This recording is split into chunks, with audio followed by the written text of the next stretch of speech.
Hey, we're Girl and Girl, and we're here chatting with Milky.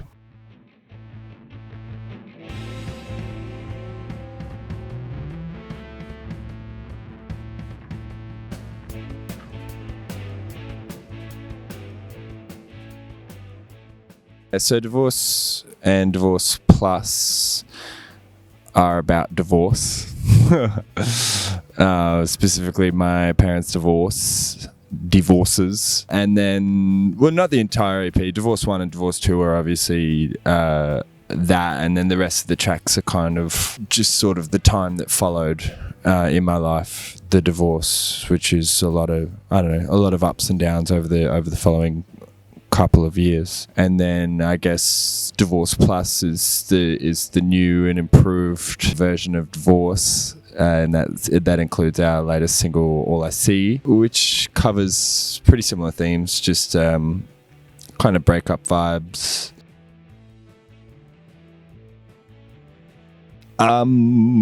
There's not really any kind of like method. Like generally I'll write the song and then bring it into a jam room, and then everyone will add their bits sort of thing, and we could structure it out a bit and all that sort of stuff. But I'm never really aiming for anything, or I don't usually have goals before I write a song. I feel like if I have a goal, then it's not going to get finished. I hold myself to like a weird standard and become too sort of judgmental and never finish it. But if I approach it from a just like roll with it kind of standpoint, then that's sort of where the better music comes from. We'll have everything sorted before we head into the studio. We're pretty prepared in that respect. It's a freaky idea to me heading into a studio without having it as ready as possible, especially as a small band. It's like expensive being in there and you don't want to waste time, and we'll generally have it all done and just smash it out as fast as we can, as cheaply as possible. But now we're, huge sub pop artists, so that doesn't matter anymore. The visual identity to this band is critical, and if you check out our latest film clip for Dance Now, a lady running around a dog park in a latex chicken suit that she made for a university project. We filmed that whole thing in a day, so a lot of people are pretty shocked to hear, because it's rather beautiful and well put together. But before that, I generally put a lot of thought and effort into the film clips, and we've had the privilege of working with some cool Brisbane creatives and very passionate and driven sort of people that pull these things together in most of the time a pretty short period of time. Like the All I See clip, that was like a day, and we planned it the week before, and then we're like, okay, let's shoot it next week, because we didn't have too much time, and that turned out great, if I do say so myself. Divorce 2 clip took quite a bit longer. There's a lot of thought went into that. Yeah, Divorce 2 took a while. Yeah, you can see the difference of all the scene changes, and yeah. So sometimes we spend a month, and sometimes we just whack a latex chicken suit on a friend and chase him around the park.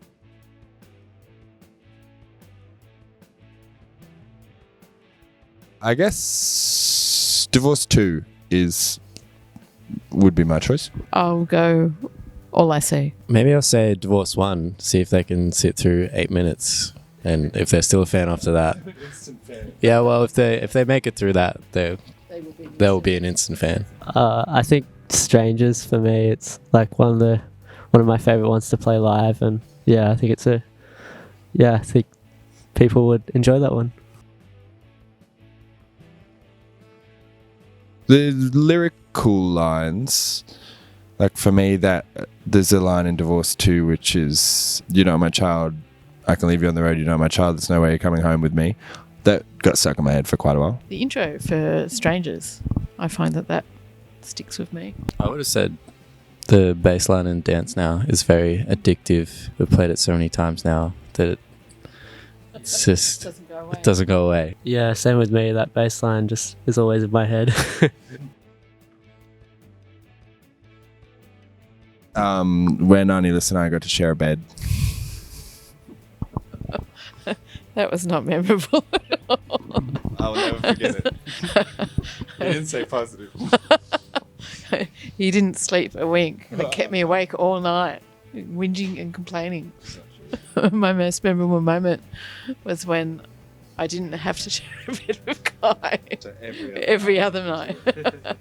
No, I really enjoyed visiting the cities that we visited, even though they were very brief. Probably my favourite show was the London Calling show in Amsterdam. I miss the foosball. We played foosball like nearly every night. We had our sound guys were obsessed with, or kicker as he would call it, and he would find out wherever the nearest kicker bar was, and we would get dragged to it and play for hours until we had to play our own show. I really liked playing with Blonde Shell and getting to know those people. That was really fun for me.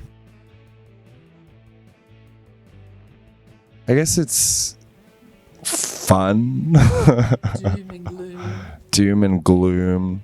It's sweaty, usually. For me, it's generally really loud, bring earplugs.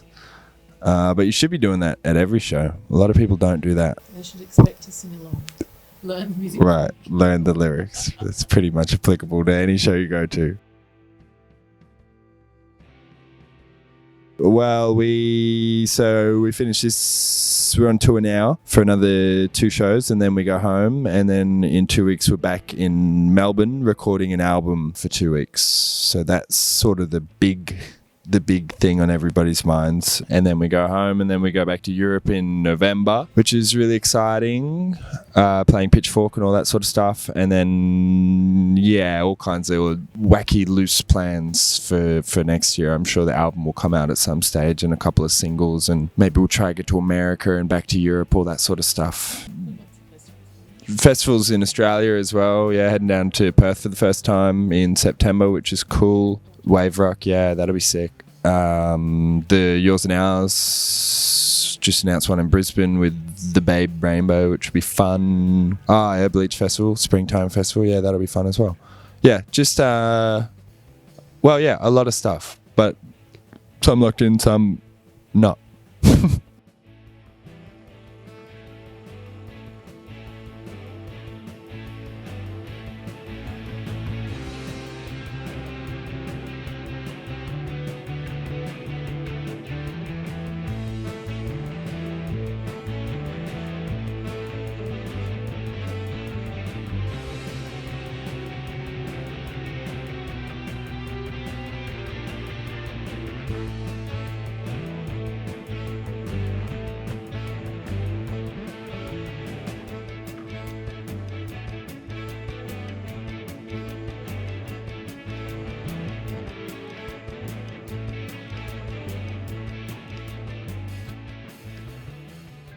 LCD sound system.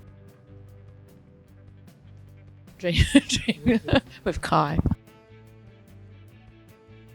The Hers album. I think it's called Hers. I don't know, maybe James Bond? Right. I just look at the exit sign. No thoughts, just staring at the exit sign. Leaving soon. It's probably a Chipmunk song in the 80s. I can't remember which one. Alvin and the Chipmunks. I think the first one I went to was Splendor in the Gas, and I remember seeing Violent Soho. Phoebe Bridgers at Laneway. Miley Cyrus. Oh my God, Spice Girl. Are you kidding? I don't. You don't know that. Yeah, no, I don't really know either group, to be honest. But Spice Girl sounds fun. I'd be Pepper. Paprika? Cinnamon. Basil. Basil? That's not a spice. Probably LCD sound system. I feel like I've been there already. Been to so many places. The Graham Norton Show. There we go. London Calling, Amsterdam. I honestly don't do karaoke. Sure, Freebird. I don't know. There's so many good bands and stuff, and like older generation sort of stuff. I guess the Stones and Beatles are pretty much the most obvious. Get some sleep and just try to be a bit more cheerful. You soppy bastard. Probably at a very young age when I was, just learning guitar. I don't know. I don't think I've ever made that decision. It just sort of like fell into it. I've been very surprised at how far we've come and never really expected to get this far, but it's been great.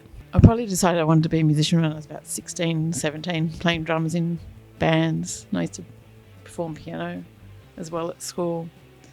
So yeah, but definitely there was a firm decision there about 16, 17. It's taken a long bloody time. I think after our first official gig at Crumman Pub in front of Mum and all of her friends, that was a lot of fun. The microphone broke and I ended up on my knees and I was singing up. It's going to be like the intro to our biopic documentary thing, Crumman Pub.